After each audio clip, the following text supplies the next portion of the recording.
Boa noite para todo mundo. Em Boa primeiro noite. lugar, eu gostaria de agradecer esse convite que me foi feito, porque sempre um encontro desse é uma oportunidade muito boa de rever alguns rostos que a gente foi marcando pela caminhada bíblica, principalmente a caminhada bíblica aqui no Leste 1. Eu sempre acompanhei muito de perto, mas muito de perto mesmo, as dioceses de Itaguaí, de Volta Redonda, de Valença, de Nova Iguaçu, onde eu resido, e também a Diocese Duque de Caxias. Depois da mudança do bispo, também começamos um trabalho em Nova Friburgo. Acho que Nova Friburgo é uma diocese que vai deslanchar um pouco a pastoral bíblica e também a Diocese de Campos. Também ajudei bastante em algumas atividades na Arquidiocese de Niterói. Então, para mim é uma alegria muito grande saber que a articulação da animação bíblica da pastoral do Leste 1 é uma realidade. Eu acho que isso é um ponto muito importante dentro da caminhada pastoral da nossa igreja, tanto da nossa igreja aqui no Brasil, como nas nossas igrejas particulares, que são as nossas dioceses. E agradeço também a oportunidade dessa conversa sobre o tema do mês da Bíblia desse ano, de 2023. E gostaria de começar justamente inserindo o tema do mês da Bíblia desse ano dentro do plano pastoral da nossa igreja. A Conferência Episcopal não escolhe um livro como tema do mês da Bíblia de uma maneira aleatória. Toda escolha é dentro de um plano pastoral. E vocês sabem que os planos pastorais da Conferência Episcopal são planos pastorais quadrienais. Portanto, nós, esse ano, 2023, estamos encerrando um quadriênio. Houve a eleição, já tem uma nova direção da CNBB, todos os preparativos, e isso, então, a partir de 2024, começa um novo quadriênio. Então, a carta aos Efésios, que é o tema do mês da Bíblia desse ano, de 2023, ela se insere, ou foi escolhida, dentro do plano pastoral definido aí por final de 2018 e aprovado ao longo de 2019. Então, muito das escolhas desses livros estão relacionados com aquele momento histórico, não é? Qual é o momento histórico que levou a escolha dos livros para o quadriênio? A grande instabilidade político-social que estava vivendo o nosso país. Né? Isso é uma crise que vem se arrastando há muito tempo. Essa crise começou com as grandes manifestações de 2013, né? Houve a eleição de 2014, que não resolveu o assunto. Começou o governo Dilma, com toda a crise política que acabou no impeachment, veio o governo Temer, que foi talvez um dos governos mais impopulares da República, e aí houve a eleição, em 2018, do governo Bolsonaro. Portanto, a primeira grande escolha dos livros bíblicos para o quadriênio foi justamente isso. Em 2020, foi o livro do Deuteronômio, porque o livro do Deuteronômio é a constituição básica do povo de Deus, pelo menos desde a reforma do rei Josias até a destruição do templo no ano 70. Portanto, toda a legislação entre as quais o processo de Jesus correu foi dentro do Deuteronômio. Né? E o Deuteronômio ele foi normativo para a vida do povo por bem uns 600 anos. Então, em 2020, foi feito o estudo do Deuteronômio nessa perspectiva de preservar, de defender e de, principalmente, levar as nossas comunidades a perceber a importância da Constituição. E, de fato, o que nós assistimos no quadriênio do governo Bolsonaro foi, antes de tudo, uma luta pela preservação da Constituição de 88. E o grande agente dessa preservação foi o Supremo Tribunal Federal. Né? Não é à toa que foi sempre o mais visado e foi o mais depredado naqueles eventos no dia 8 de janeiro. Então, esse foi o estudo de 2020, infelizmente, o ano da pandemia. Então, nós não temos quase que repercussão nenhuma do estudo do Deuteronômio, nós ainda completamente desarticulados, quando chegou em mês de setembro, pela primeira vez se começou a pensar em fazer isso, que agora está sendo, né, a grande chave, fazer as lives. Estava no começo, não teve, eu comecei a produzir lives, a gravações, aí eu acho que já tinha passado o mês de setembro. Então, esse foi um grande problema do quadriênio. Nós, no ano de 2020, devido à pandemia, nós não tivemos um estudo aprofundado do livro de Deuteronômio, o que foi pena, porque a sequência dos livros supunha o estudo da lei fundamental. Em 2021, o tema foi Carta aos Gálatas, já dentro aí da perspectiva de uma igreja sinodal, já estava dentro dos planos dos sínodos do Papa Francisco, né?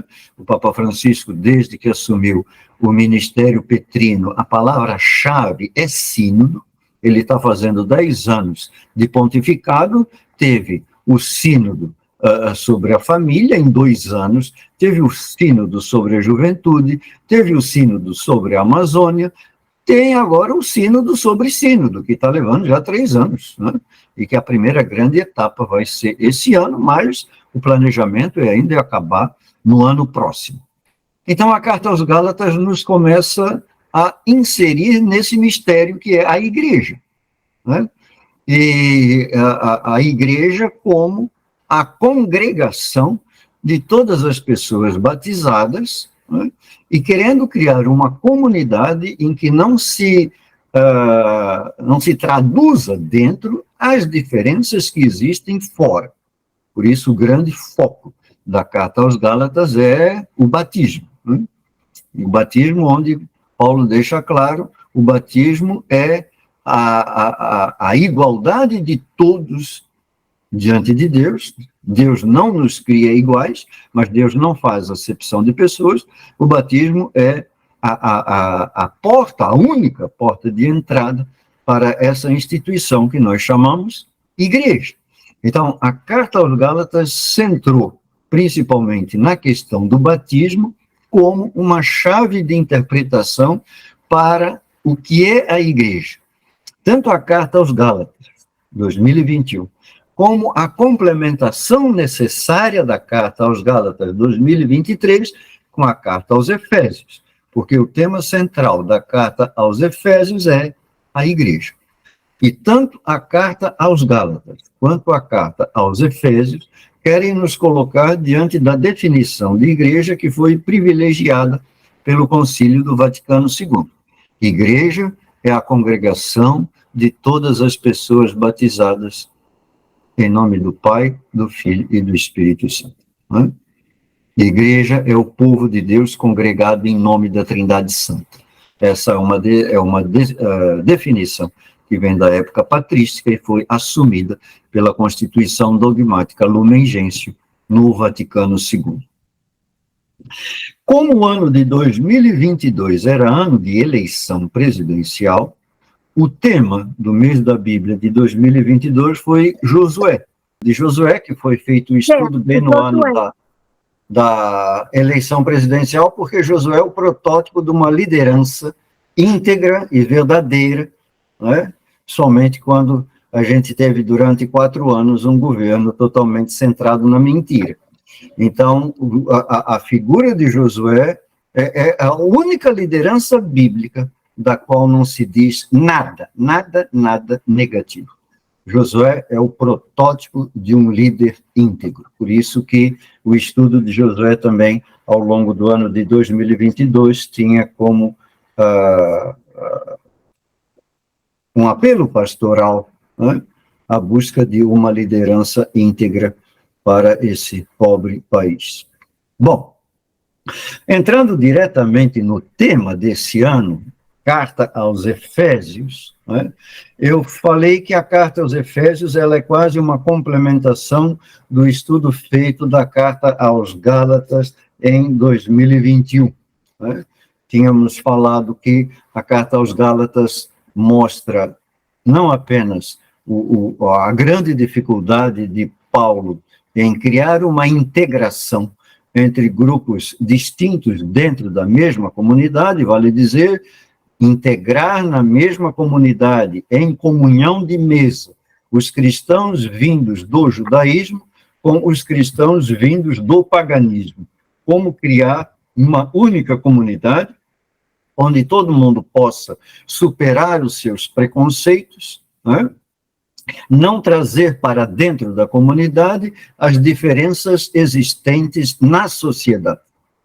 A comunidade cristã não pode ser uma repetição de todos os conflitos que existem na sociedade. Por isso, Paulo é muito radical na sua abordagem batismal, dizendo que a comunidade não pode trazer para dentro dela as diferenças de gênero. Diante de Deus não existe mais nem homem nem mulher.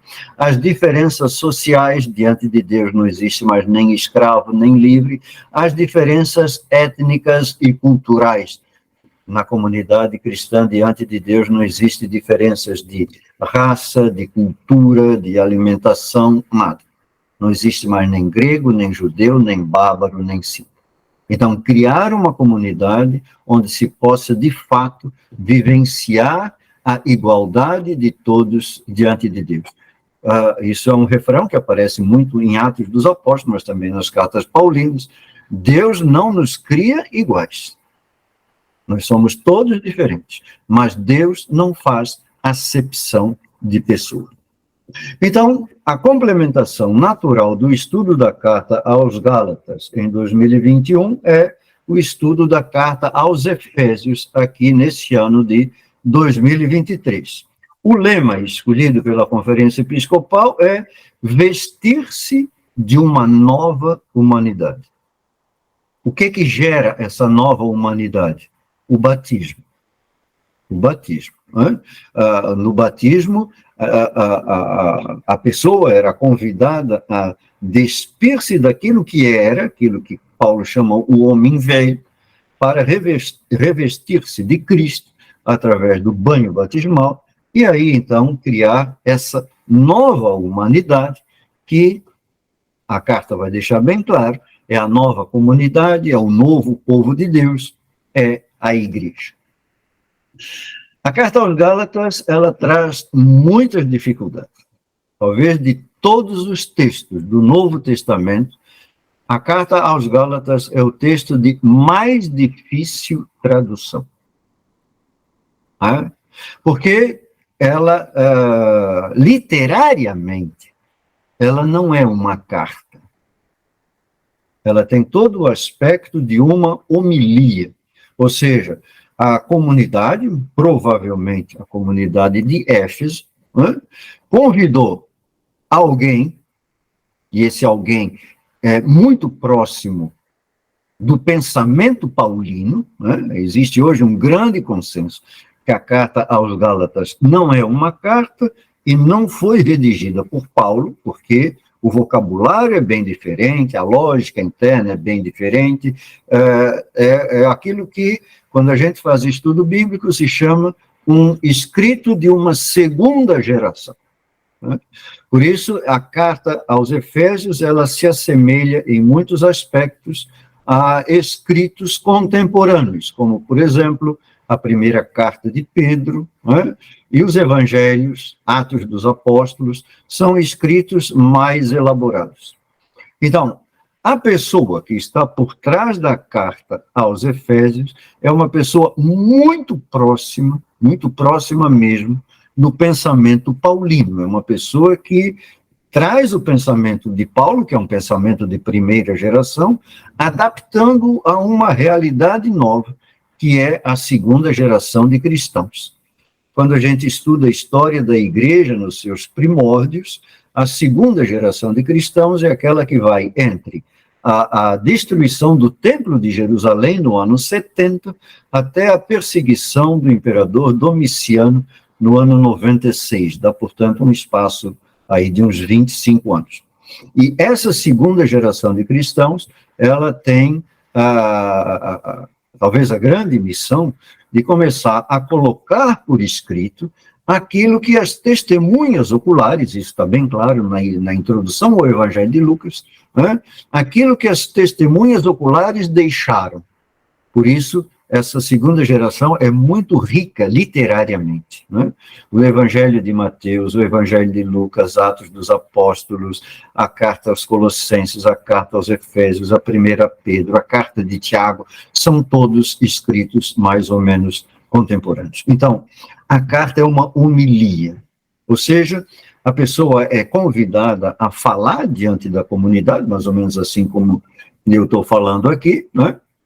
E as pessoas encarregadas, os escribas da comunidade, eles tinham a missão de registrar a fala dessa pessoa em tabuletas revestidas de cera, onde eu colocando em taquigrafia tudo aquilo que a pessoa falava. A gente sabe que assim era essa técnica, né? Por isso que a gente tem até hoje os sermões de Santo Agostinho, os sermões de São Leão Magno, todos os sermões, quando eram proferidos diante de uma comunidade, tinha um grupo de escribas que faziam os registros em tabuletas de cera e depois passavam ali. Essa é a primeira grande, então, essa é a primeira grande diferença da carta aos Efésios dos demais, muito semelhante à carta aos Efésios, nesse estilo de homilia, é a carta aos Hebreus, né? A gente percebe também, ou a primeira carta de João, né? São cartas que, na verdade, a gente percebe que foram proferidas numa homilia pública que, posteriormente, foram colocadas por escrito. Uma outra coisa que chama a atenção é que nos manuscritos que nós temos, os manuscritos mais antigos, não consta o destinatário. Tem um espaço vazio, né? Então, a carta que está no Novo Testamento é a carta que foi destinada à igreja de Éfeso, por isso que constava nesse espaço vazio aos Efésios, né? Então, o local reservado aos destinatários está em branco. Isso é uma coisa muito estranha, porque Paulo, quando escreve uma carta, ele é muito cioso do cabeçalho, né? Próprio de uma carta. Qual era o estilo literário próprio de uma carta? O estilo literário próprio de uma carta era colocar o remetente, por exemplo, na primeira Tessalonicenses, Paulo, Silas e Timóteo. São os remetentes, aparece por primeiro, né? Depois vem o destinatário, para a igreja de Deus que está em Tessalônica. Então, isso fazia parte do complexo literário das cartas de Paulo. Na carta aos Efésios, isso não tem, né? Aí é que a gente já percebe que, literariamente, fica muito difícil definir a carta aos Efésios como propriamente uma carta. Mas, consagrado pelo uso, a gente vai usar a carta de Paulo aos Efésios. Isso é o que nos diz a Sagrada Escritura, já dentro da tradição da igreja, e é isso que nos diz a liturgia quando se lê esse texto liturgicamente, ou mesmo catequeticamente, né? Mas, ao que tudo indica, essa carta, essa homilia, foi colocada por escrito, e como é o mais antigo escrito que nós temos, que reflete sobre essa realidade nova, chamada igreja, ele teve uma ampla aceitação, uma grande aceitação, não é?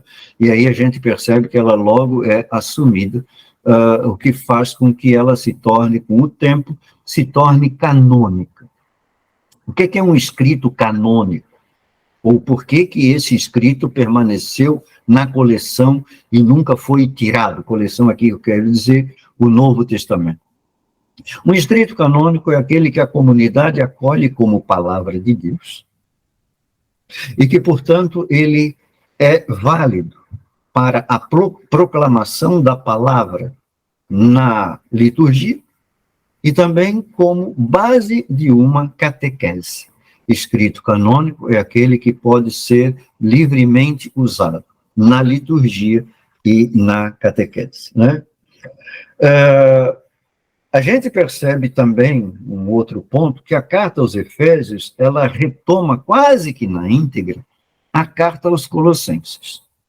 A carta aos Colossenses tem estilo de carta, está muito ligada a Paulo, existe uma grande discussão se é ou não de Paulo. Eu sou um daqueles que defende que, de fato, ela é paulina, por uma série de razões que eu não vou entrar aqui, mas a carta aos Efésios, ela quase que retoma e amplia o conteúdo da carta aos Colossenses. Existe muita proximidade entre o conteúdo da carta aos Colossenses com o conteúdo da carta aos Efésios. É como se a gente dissesse assim: a carta aos Efésios é a carta aos Colossenses, retomada e ampliada. Né? Retomada e ampliada. Então, isso também é quase que uma chave de leitura para essa carta. Mas, de qualquer maneira, essa carta ficou ligada à igreja de Éfeso. Quando a gente percebe em Atos dos Apóstolos, a gente percebe um deslocamento da liderança da igreja. Primeiro, a igreja, ela é centrada, é a igreja-mãe em Jerusalém. Centrada principalmente na figura de Tiago, e essa igreja tem a grande contribuição até o concílio de Jerusalém, capítulo 15 de Atos dos Apóstolos. Depois a gente percebe um deslocamento da liderança da igreja para Antioquia. E lá em Antioquia estão Pedro, Paulo, Barnabé e todas aquelas lideranças. E é a partir de Antioquia que vai se desenvolver a equipe missionária, coordenada primeiro por Barnabé e posteriormente coordenada por Paulo, que vai fazer a expansão do modelo de igreja em Antioquia. Depois a gente percebe um deslocamento da igreja para a cidade de Éfeso. Durante muito tempo mesmo, a cidade de Éfeso foi uma das mais importantes igrejas na antiga cristandade. Quase que a sistematização do Novo Testamento é quase todo fruto da igreja de Éfeso. E, posteriormente, o deslocamento da igreja, da liderança da igreja, vai para Roma, onde, de fato, foi a capital do império, foi evangelizada por Pedro e por Paulo, e de lá eles sofreram um martírio, e aí a igreja de Roma passa a ser a igreja referencial.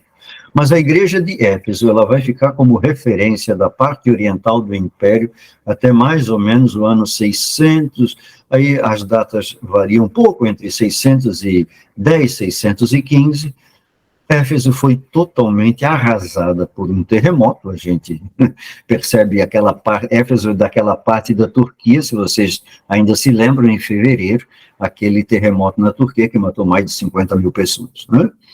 Éfeso ficou totalmente destruído. O deslocamento da igreja, então, vai sair de Éfeso e vai para Constantinopla, que vai ser a nova liderança e vai, inclusive, rivalizar com Roma. Segundo o Atos dos Apóstolos, quem fundou a igreja em Éfeso foi o casal Áquila e Priscila, né? Paulo fica 1 ano e meio na casa deles, em Corinto, né? Aí pelos capítulos 17 e 18 de Atos dos Apóstolos. Ele, então, tem que voltar para Antioquia para fazer o relatório, e ele percebe a estratégia da cidade de Éfeso, e ele, então, pede para que o casal Áquila e Priscila fechem a casa deles em Corinto, se transfiram para Éfeso, e aí, como era naquela época, o casal abre a sua casa e automaticamente abre uma igreja, não é? As igrejas dependiam de casais que transformassem as suas casas em espaço celebrativo comunitário. Então, 3 anos depois, quando Paulo vai a Éfeso, já existe lá uma igreja. E Paulo vai ficar uma longa estadia em Éfeso, inclusive grande parte das cartas que ele escreve foram escritas a partir de Éfeso, principalmente a grande correspondência que Paulo vai manter com a comunidade de Corinto, né?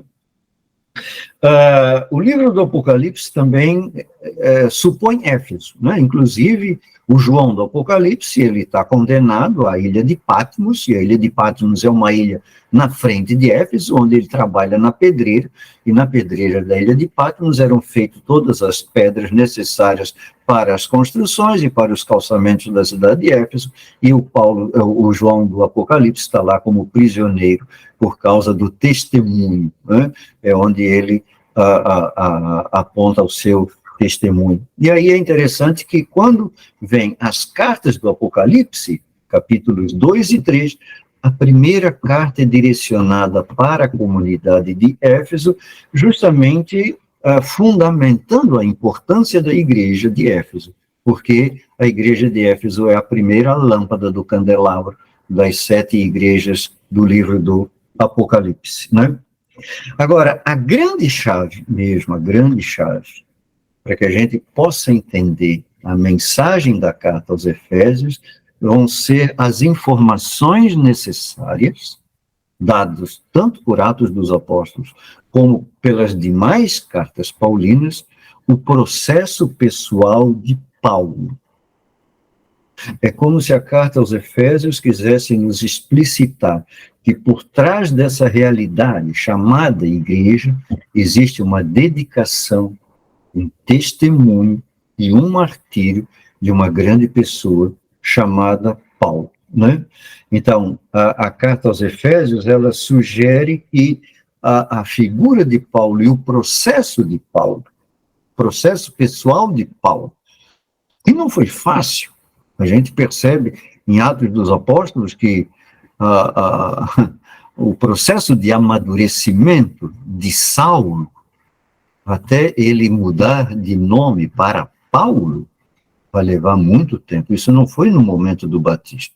Entre o batismo de Saulo e a mudança de nome para Paulo, teve pelo menos uns 12 anos. Sendo que desses 12 anos, 3 anos foi no deserto da Arábia, porque a coisa mais difícil para um teólogo é converter-se, né?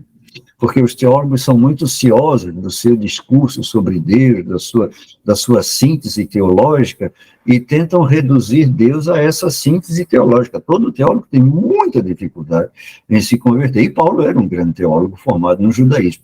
Então, Paulo abandonar a teologia que ele recebeu na faculdade, em Jerusalém, aos pés de Gamaliel, né? Para aceitar a novidade trazida por Jesus Cristo, que ele, no primeiro momento em que teve contato com essa proposta, ele perseguiu e matou. Então, aí a gente já vê a grande dificuldade de Saulo tornar-se Paulo. Ou seja, segundo Atos dos Apóstolos, Saulo só vai mudar o nome para Paulo quando ele, de fato, assumir a equipe missionária. Então, todo esse capítulo 13 de Atos dos Apóstolos, né? Então, todo esse processo está na base da carta aos Efésios. Tentar interpretar os fatos da vida a partir dos diferentes processos pessoais. E a carta vai valorizar muito o processo pessoal do apóstolo Paulo, né? Como é uma homilia, 2 coisas são importantes a gente notar. Primeiro, a profunda diferença do texto da carta aos Efésios nas diferentes traduções em português. Às vezes você percebe, mas isso nós estamos lendo. Por quê? Porque devido à grande dificuldade do texto grego original, as diferentes traduções, muitas vezes, dependem da visão que o tradutor tem do que está escrito, né? Vários trechos da carta aos Efésios não são traduções literais, a partir daquilo que está escrito, mas são paráfrases. O que é uma paráfrase? É uma hipotética reconstrução do tradutor a partir do espírito presente nas palavras. Então, o texto da carta aos Efésios, em algumas traduções, né, por exemplo, a carta, vamos dizer assim, a tradução padrão em português da carta aos Efésios é o texto da Bíblia de Jerusalém. Talvez seja a melhor tradução que se tem da carta aos Efésios. A Bíblia Pastoral simplesmente copia o que está na Bíblia de Jerusalém, não é? Porque é uma tradução mais segura. Mas você vê pelas outras Bíblias que existem muitas diferenças, então tem que tomar muito cuidado quando se faz um encontro bíblico com a carta aos Efésios, devido a grandes diferenças de tradução. E a segunda coisa é que é muito difícil você articular a carta como um todo, tentar uma divisão dessa carta. A gente percebe, mais ou menos, que tem uma pequena introdução de 2 versículos, Efésios capítulo 1, versículo 1 e 2. Depois vem uma primeira parte que é mais assim, quase que um contexto litúrgico teológico, como se fosse uma grande homilia proferida para uma grande comunidade. Isso vai do capítulo 1, verso 3, até o capítulo 3, verso 21. É quase que a parte, vamos dizer assim, mais reflexiva, mas ao mesmo tempo é uma elaboração teológica com um viés mais voltado para a liturgia. Por isso que o contexto que se convencionou, o contexto da carta aos Efésios, foi a celebração litúrgica. E aí uma segunda parte, que vai do 4:1 até o 6:9, né? Praticamente 2 capítulos, são as partes mais práticas, né? Partes mais práticas para uma comunidade, mas é uma comunidade que a gente percebe não está trazendo, essas comunidades, não está trazendo a prática familiar própria da cultura judaica. A gente percebe que são gentios convertidos, que estão enfrentando muitas dificuldades em viver o Evangelho de Cristo devido a questões culturais intensas, principalmente na convivência doméstica. E aí, a carta aos Efésios vai elaborar quase que um código familiar, tentando quebrar, uma coisa dificílima, tentando quebrar a estrutura patriarcal rígida das famílias greco-romanas, onde o pater familiae tinha poder de vida e morte sobre todas as pessoas dentro de casa. Isso talvez tenha sido uma das mais violentas lutas culturais que o cristianismo nascente teve que desempenhar para tentar quebrar o poder patriarcal. Por isso é muito importante que na carta aos Efésios a mãe seja colocada em igualdade com o pai. Isso para uma família grego-romana, isso não existia. A mulher era totalmente submissa e podia ser morta a hora que o marido bem entendesse, que é uma coisa que a nossa cultura hoje está quase que isso aí. Os companheiros estão matando as companheiras a 3 por 4. Não tem um dia aqui no Rio de Janeiro que não tem um feminicídio.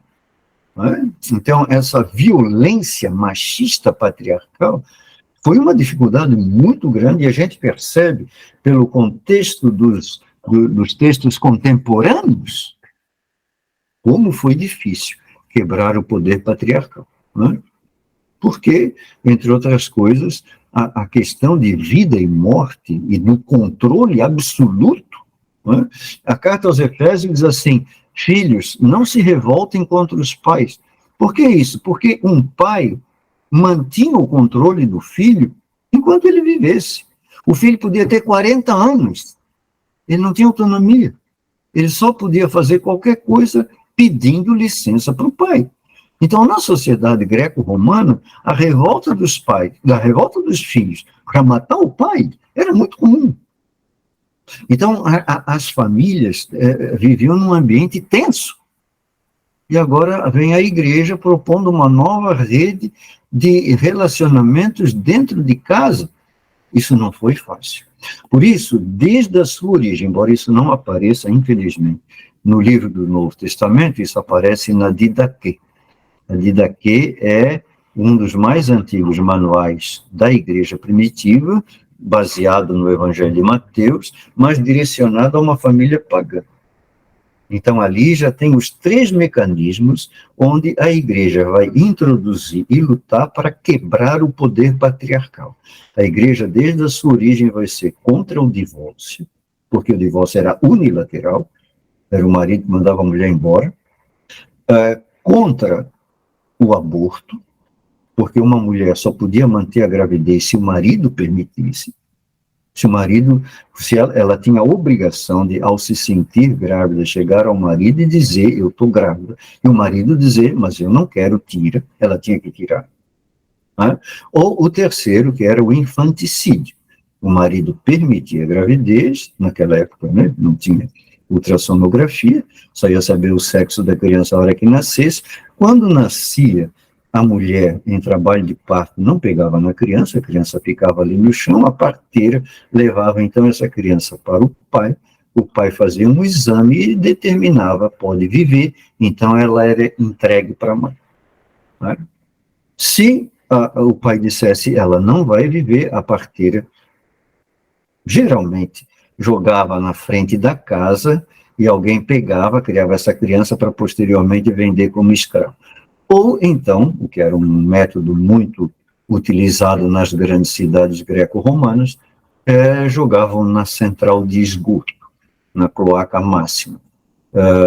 Eu acompanho as revistas de arqueologia bíblica. A semana passada, numa grande cidade romana na Palestina, né, foi encontrado na cloaca máxima petrificados ossinhos de crianças que foram jogadas por pais que não queriam que elas vivessem.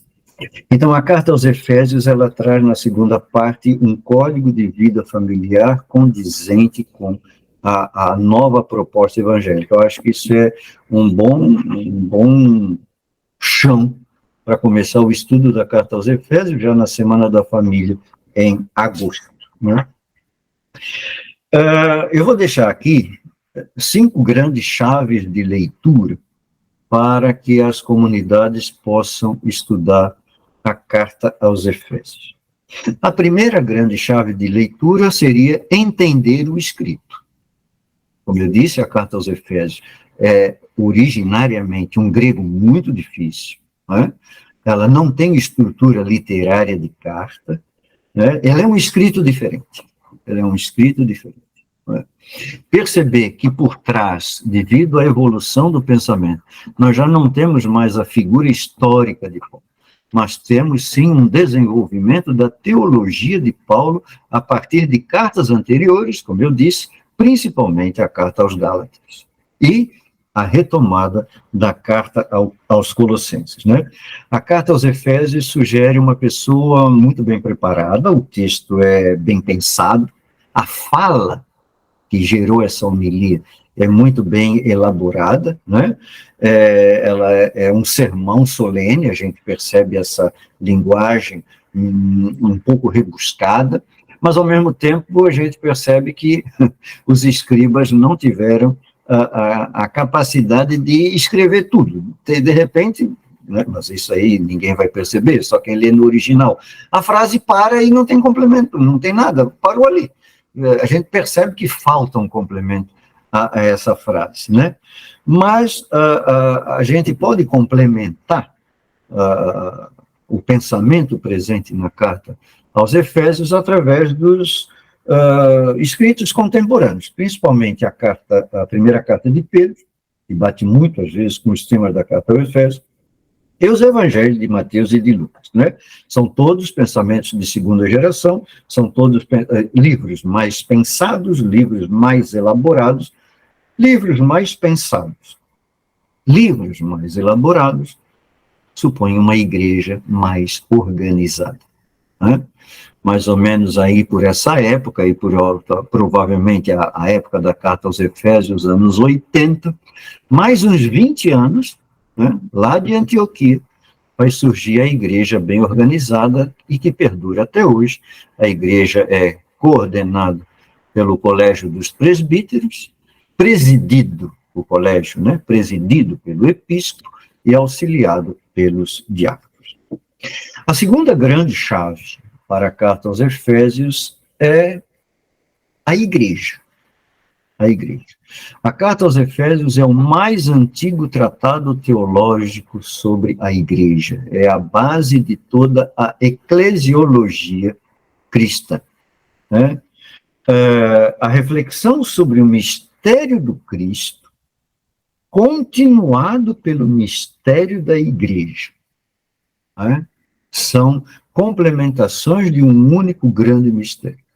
A igreja, a comunidade dos fiéis, continua sua travessia histórica animada pelo Espírito Santo, e nós estamos na semana de preparação para Pentecostes, estamos na semana de oração pela unidade dos cristãos, estamos nos preparando para a vinda do Espírito Santo. O que é o Espírito Santo?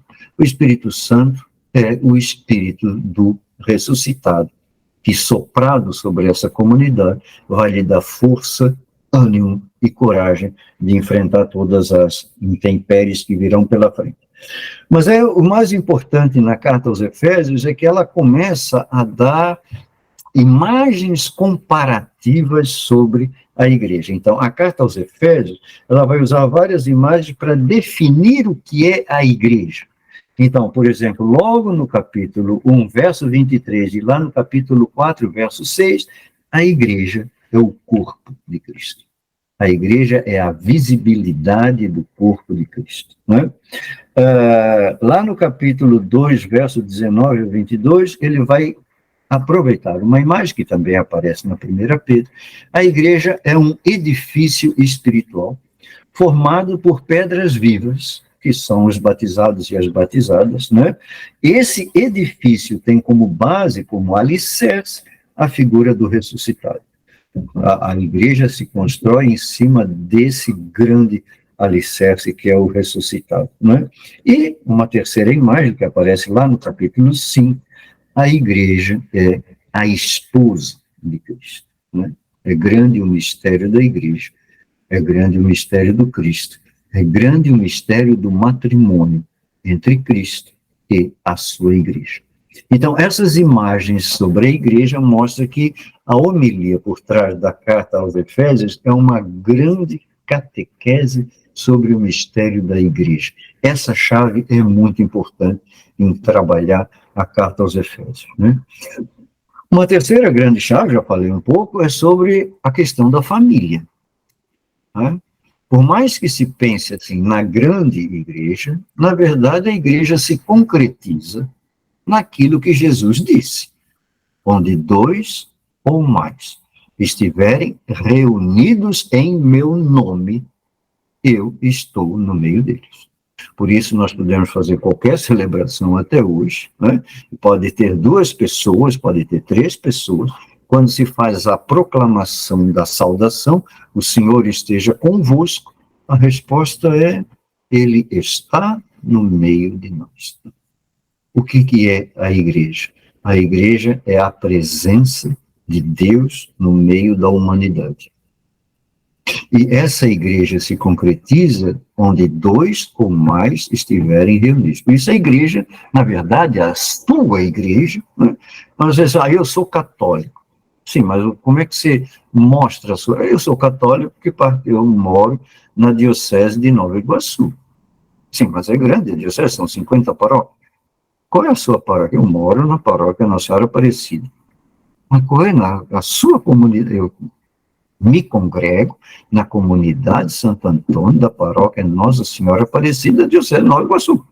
Minha igreja é onde eu me congrego. A minha igreja é onde eu participo. A minha igreja é o núcleo do qual eu celebro, né? Portanto, como naquela época a igreja ainda estava dentro das casas, né? A igreja ainda não tinha patrimônio, a igreja não tinha um salão de congregação, a igreja dependia da boa vontade de casais que transformavam as suas casas em igreja.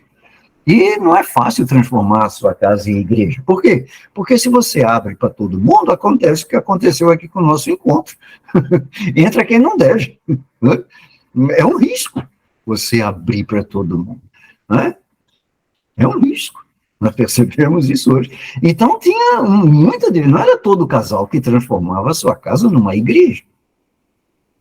Por outro lado, quando o casal transformava a sua casa em igreja, a gente percebe pelas cartas de Paulo, saudações para a igreja, que se congrega, que se reúne na casa, aí ele dá o nome do casal. Pode ser Áquila e Priscila, pode ser Andrônico e Júnia, pode ser Nereu e a sua irmã, pode ser Filémon e Ápia, sempre tem um casal, né? Então, a família é onde, de fato, se concretiza a igreja. Né? Agora, essa família transformada em igreja não pode viver como todo mundo. Não, nem pode, porque o testemunho da vida familiar é que vai realmente dar credibilidade ao evangelho do qual essa família é portadora. Então, aqui entram os códigos, vão começar a surgir códigos de vivência familiar, quase todos contemporâneos. Pode ser carta aos Efésios, pode ser carta aos Colossenses, pode ser primeira carta de Pedro, pode ser Apocalipse, né? Que vão exigir primeira carta de Timóteo, né? Vão começar a exigir comportamento adequado, né?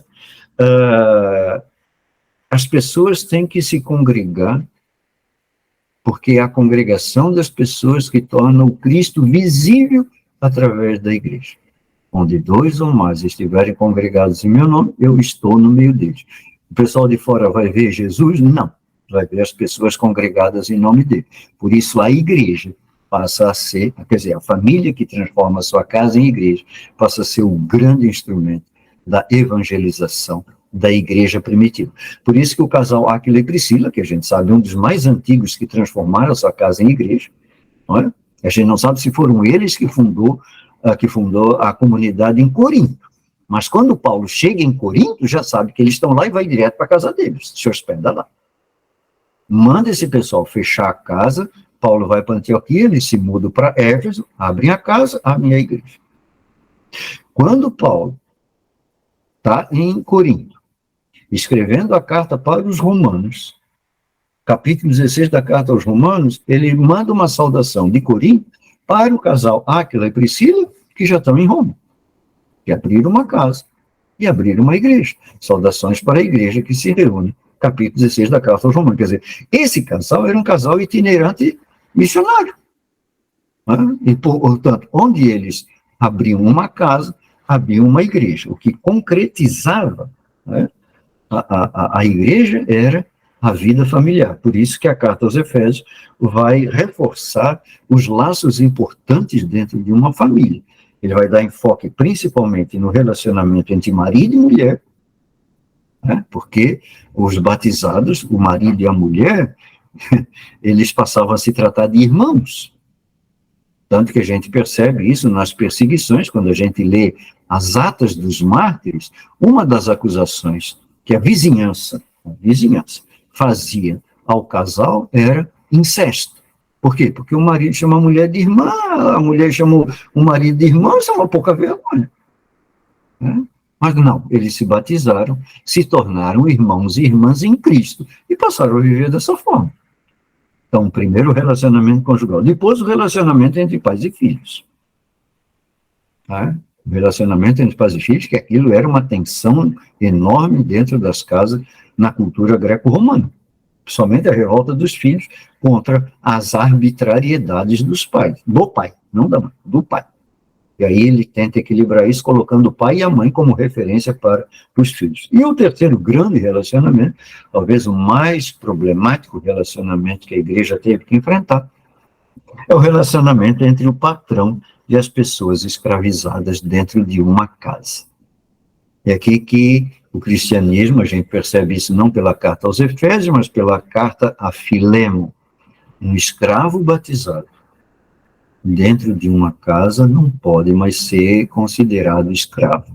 O patrão deve chamá-lo, no caso Filemo, deve chamar o escravo Onésimo, deve chamá-lo de irmão fraterno. Isso era uma revolução social. A igreja só tinha clareza de uma coisa: se ela propusesse a libertação dos escravos, ela seria trucidada rapidíssimo. Porque é como o Brasil imperial, toda a força de trabalho estava nos escravos. Eram os escravos que tocavam. Então, toda a sociedade dependia da força do trabalho escravo. A igreja era muito prudente, principalmente, a gente percebe,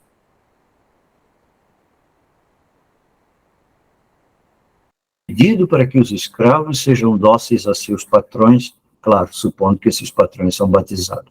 Né? Mas é uma questão muito séria. A igreja tinha muito, muito cuidado para não... E mesmo assim era perseguido. Né? E mesmo assim havia toda uma força social, político-social, em cima da igreja para que a igreja fosse destroçada. Uma quarta grande chave é o que faz com que a carta aos Efésios não seja mais considerada de Paulo. É que a carta aos Efésios começa a fazer uma certa, como é que eu vou dizer assim, uma certa simbiose entre o Cristo, o Jesus de Nazaré, e o Cristo cósmico. Né? É uma coisa que nós aqui no Ocidente não temos tanta devoção. Essa devoção é muito mais forte nas igrejas do Oriente, principalmente nas igrejas gregas e nas igrejas russas, principalmente na igreja grega. Quase todas as igrejas vão ter um ícone do Cristo Pantocrator, do Cristo Todo-Poderoso, do Cristo Cósmico. Esse caminho começa a ser aberto pela carta aos Colossenses. Né? Mas essa cristologia, revelando o Cristo cósmico, a cabeça de toda a criação, pré-existente, tudo isso que vai depois gerar toda a base bíblica para o mistério da Santíssima Trindade, principalmente na igualdade entre Pai e Filho, esse Cristo cósmico começa a ser elaborado pela carta aos Efésios, né? Portanto, a carta aos Efésios vai dizer que Cristo, na verdade, ele tem uma missão de salvação, não apenas das pessoas, não apenas da humanidade, mas é a salvação, a harmonia cósmica. Através da atuação do Cristo, Deus nos faz uma proposta de uma salvação cósmica. Essa salvação cósmica, ela está, aos poucos, sendo retomada, principalmente diante do desastre ecológico que nós estamos vivendo. Né? E aqui eu acho que essa reflexão sobre uma salvação não apenas humana, mas cósmica, aparece com clareza na Laudato Si do Papa Francisco, né? Que é, talvez, a grande contribuição do Papa Francisco para a doutrina social da Igreja, que é a questão de uma teologia ecológica. E a carta aos Efésios, ela trabalha isso na medida em que ela apresenta Jesus de Nazaré, o humano Jesus de Nazaré, ao ressuscitar, revela-se, na verdade, a plenitude da criação. Por isso que, com muita liberdade, a Igreja superou o sábado judaico e transferiu a celebração para o primeiro dia da semana, que, na verdade, é o 8º dia da velha criação. E, ao mesmo tempo, é o primeiro dia da nova criação. Essa transformação cósmica que nós celebramos em cada domingo, né? O 8º dia, 8 na Bíblia, é o número da plenitude, o apogeu, o máximo que vai, é o apogeu da criação, é o 8º dia, na ressurreição de Jesus, a criação de Deus atinge o seu apogeu, né? Assim, o seu ápice. Né? E, ao mesmo tempo, é o primeiro dia da nova criação.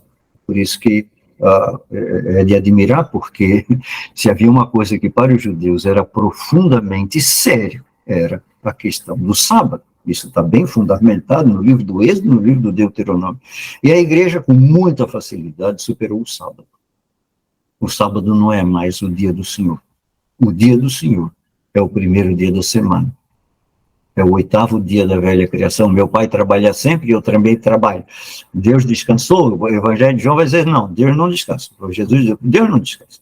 O meu pai trabalha sempre, vai trabalhar até quando for necessário atingir o apogeu da criação, a ressurreição de Jesus. A quinta grande chave, eu já falei, mas vou retomar porque ela é muito importante.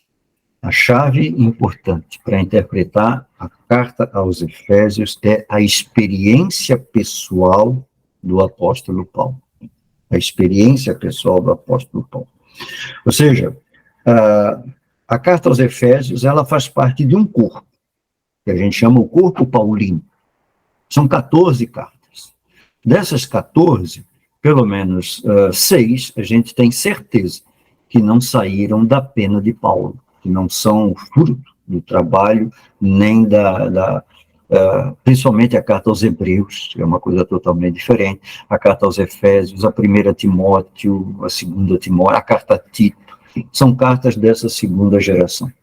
Mas todas essas cartas têm um grande fio que as costura nesse conjunto perfeito de 14 cartas. Esse fio que costura essas cartas é a profunda experiência pessoal vivida por Saulo de Tarso, que se transformou em Paulo, o apóstolo dos gentios. Né? E é uma figura referencial forte na igreja.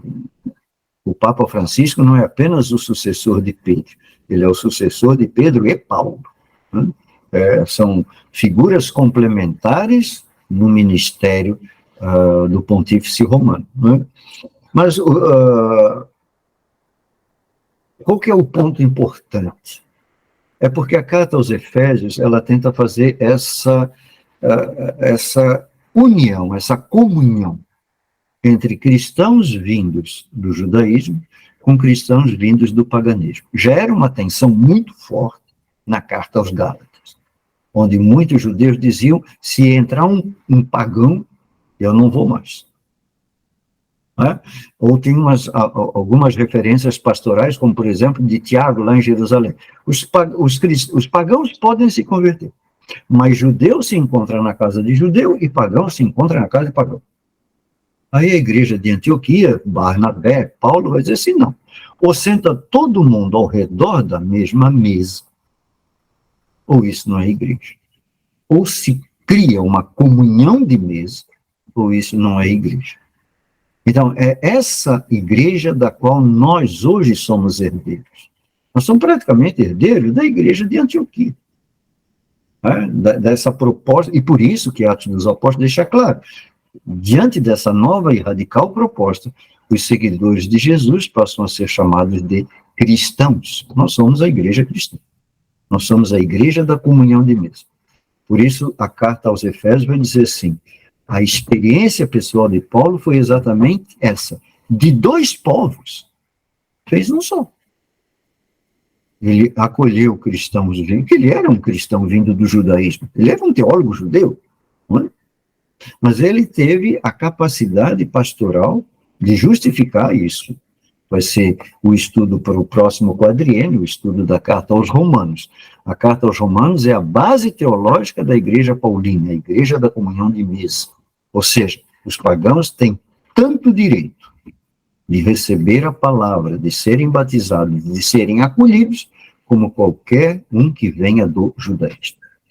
Claro que o cristão que vem do paganismo não tem a base da vivência judaica, né? Não tem essa base. Então precisa ser instruído. É o que diz Tiago no Concílio de Jerusalém. Manda eles estudar. É aí que vai surgir a catequese. Para que um pagão, de fato, pudesse se inserir no mistério do Cristo, a catequese da igreja era de pelo menos 3 anos. Antes de 3 anos de estudo, você não pede o batismo de jeito nenhum. Você tem que ser formado, porque é um problema muito sério, que é a grande crítica que se faz a todo o nosso processo catequético. Será que a nossa catequese, de fato, dá condições para uma pessoa entrar no mistério da Eucaristia, entrar no mistério do batismo, entrar no mistério da igreja, entrar no mistério do Cristo, entrar no mistério de Deus? Como é que a gente... aquilo que na igreja primitiva se chamava uma catequese mistagógica. A catequese, a formação necessária para inserir uma pessoa no grande mistério. E aí a figura de Paulo é profundamente referencial. A carta aos Efésios, ela vai tomar várias vezes o exemplo de Paulo para fundamentar aquilo que ela está afirmando. É como se a pessoa que estivesse fazendo a homilia lembrasse para uma comunidade um exemplo claro que todo mundo conhecia. Qual era o exemplo claro que todo mundo conhecia? O processo do apóstolo Paulo.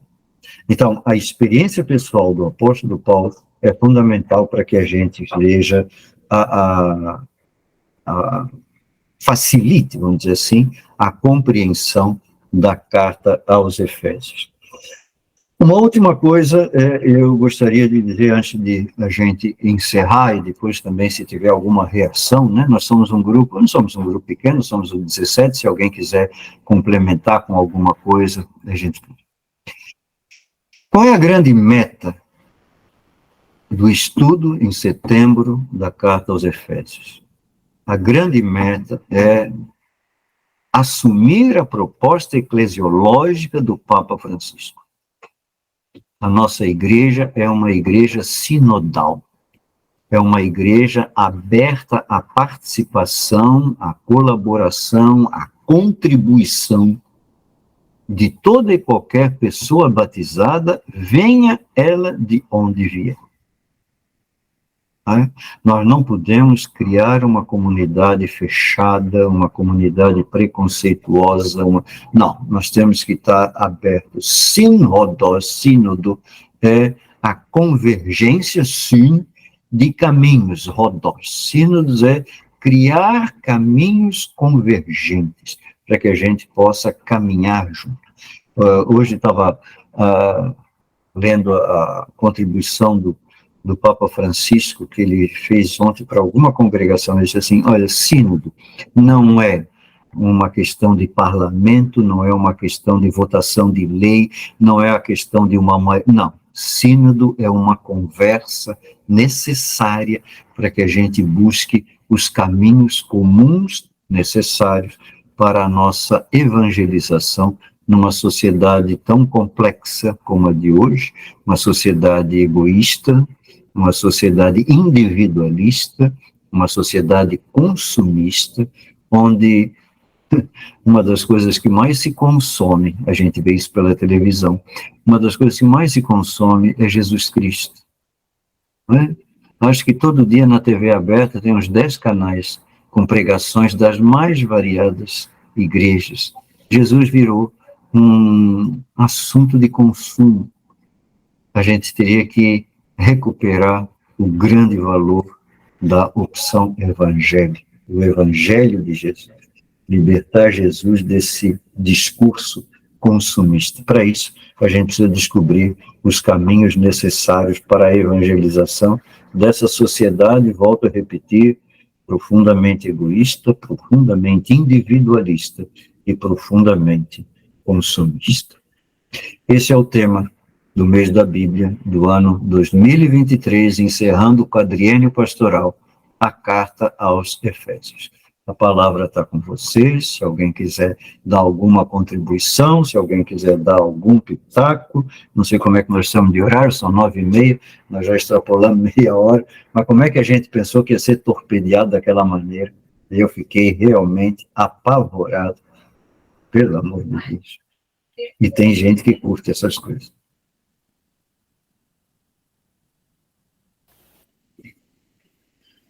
Orofino, quero te agradecer de todo o coração. Amém. Pedir desculpas pelo acontecido, quer dizer... Mas você não tem culpa de nada, quem tem culpa é os que resolveram torpedear esse negócio. Mas a gente fica, assim, muito chateada com isso, né? Ainda mais que eu te convidei, nossa senhora, foi, assim, terrível.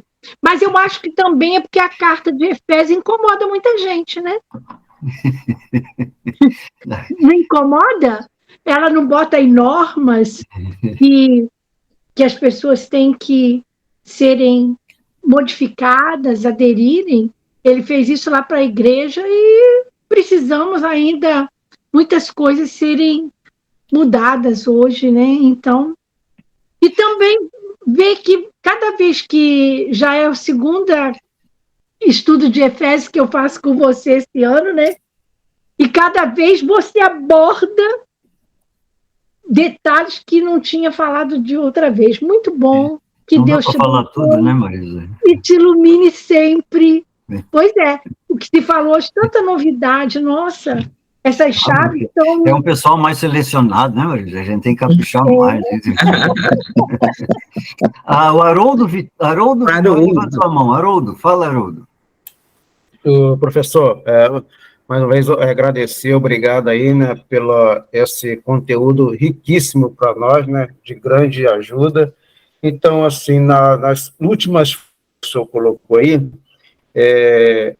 eu entendi aqui que nós temos uma preocupação muito grande com a nossa catequese, né?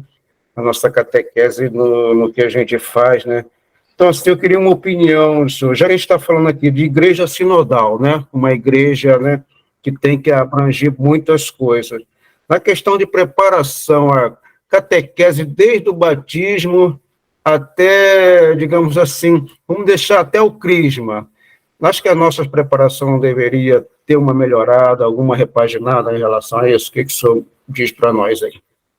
Eu vou falar, mas depois o padre Décio complementa, que ele foi durante muito tempo assessor da dimensão bíblico-catequética da CNBB.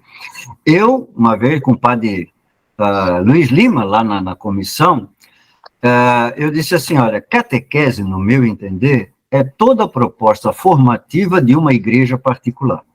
Ou seja, uma diocese, ela tem que fornecer a formação que um fiel pedir, para qualquer sacramento.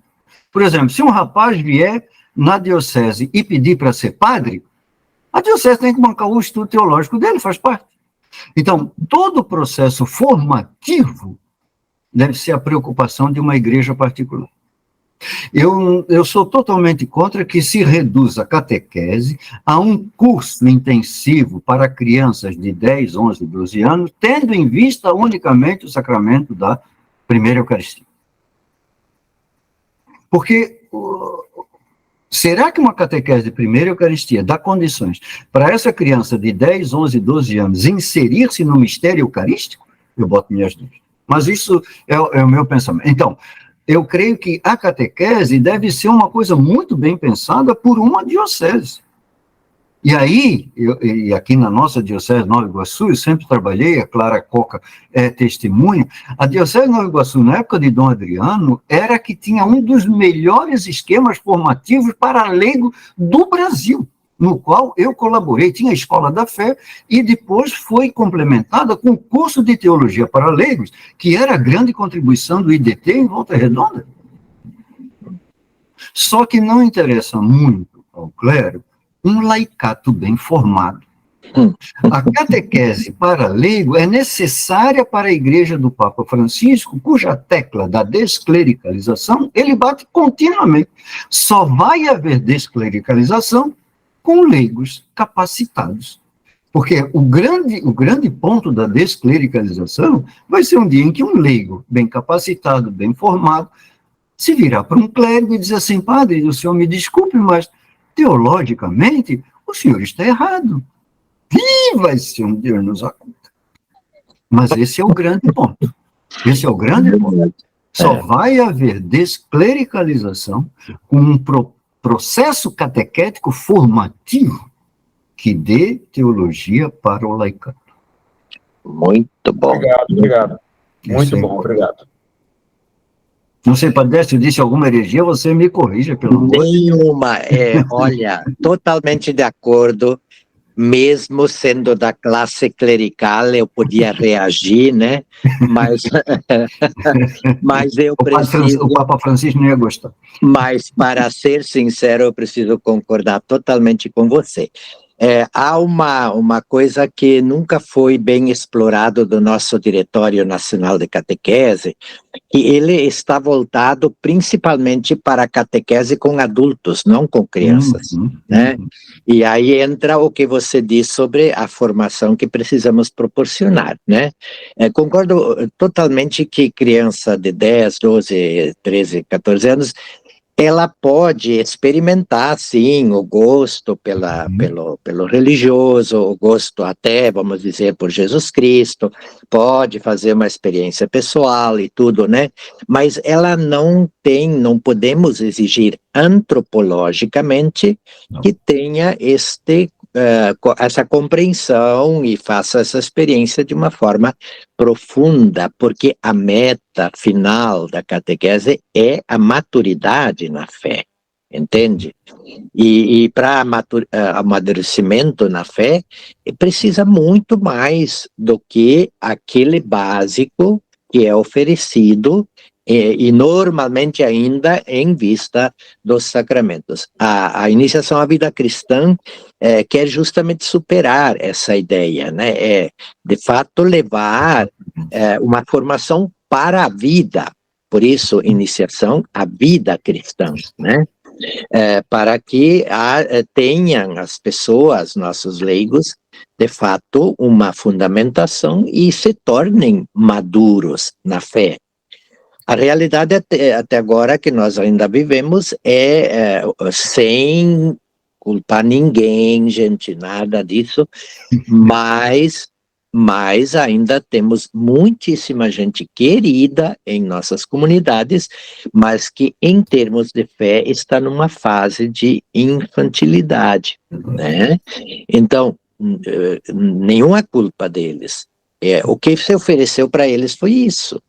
Então, por isso o diretório insiste muito nisso, de que a gente precisa priorizar realmente a formação de adultos, de jovens maduros, de pessoas com já uma caminhada, mas para reforçar e aprofundar essa fé.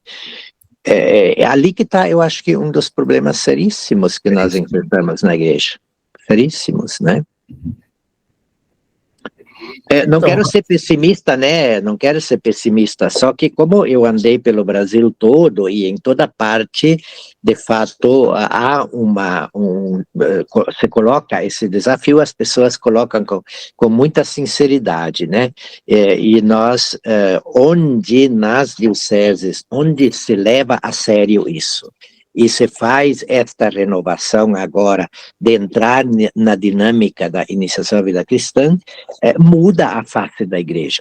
Uhum. O projeto Iniciação à Vida Cristã não é uma coisa assim, digamos, para agora preparar de forma diferente. Não. Ele é um projeto, de fato, que tem, no fundo, uma eclesiologia. E essa eclesiologia, o próprio Carta aos Efésios pode nos ajudar, né, de perceber quais são os elementos importantes eclesiológicos que hoje nós precisamos também reforçar, né? Então, concordo e só quero ainda acrescentar aquilo que você falou, Francisco, meu grande amigo e colega de curso teológico. É isso. E não só também de clero, viu? O sacramento não é reversível. Isso já podemos discutir, mas em todo caso, vamos lá. Leida Felipe, levantou a mão. Rapaz, tudo bom? A paz. Eu estou observando aqui que na época do Paulo, para formar uma igreja era, né, nas casas, então todos eram batizados. E hoje em dia, a dificuldade maior é essa, né? Você forma uma igreja, nem todos são, a família não são todos batizados. Isso faz a falta formar uma igreja fundamentada na palavra de Jesus, segmento, todos ser batizados, né? Então, a igreja hoje tem que trabalhar muito nisso, né? O presbitério, essas coisas, para poder formar a família de Cristo, porque a separação está nisso. Nem todos são batizados. Leva uma criança para o catequista todos são batizados na casa dele.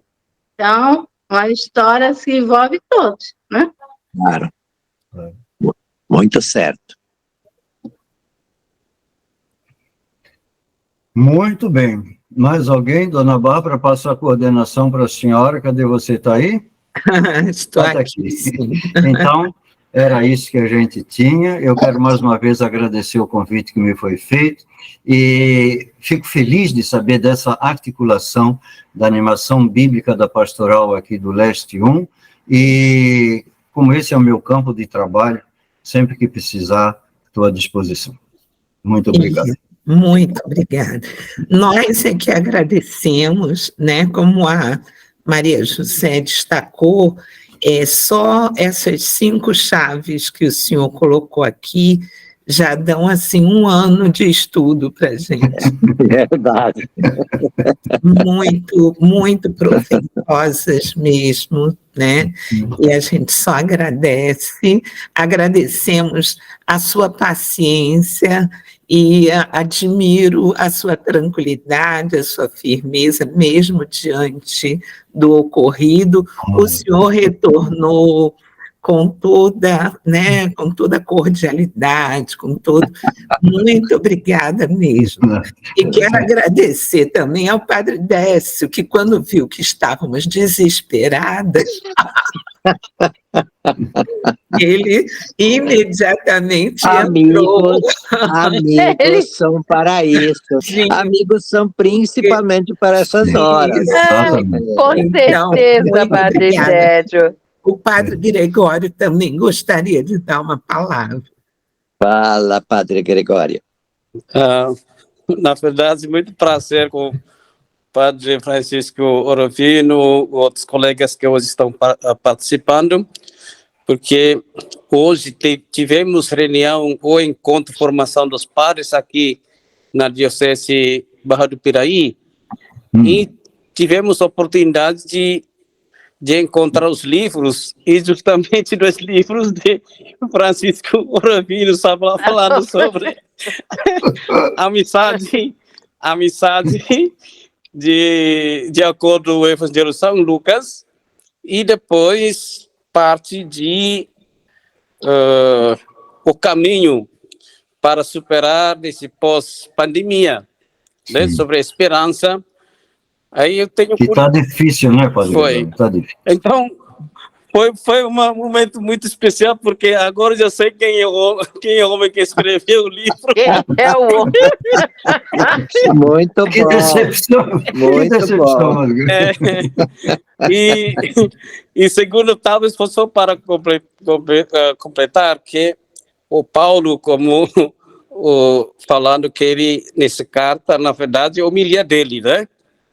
Então, imaginei como que o homem, na sua homilia, já faz contato direto com a pessoa que está ouvindo.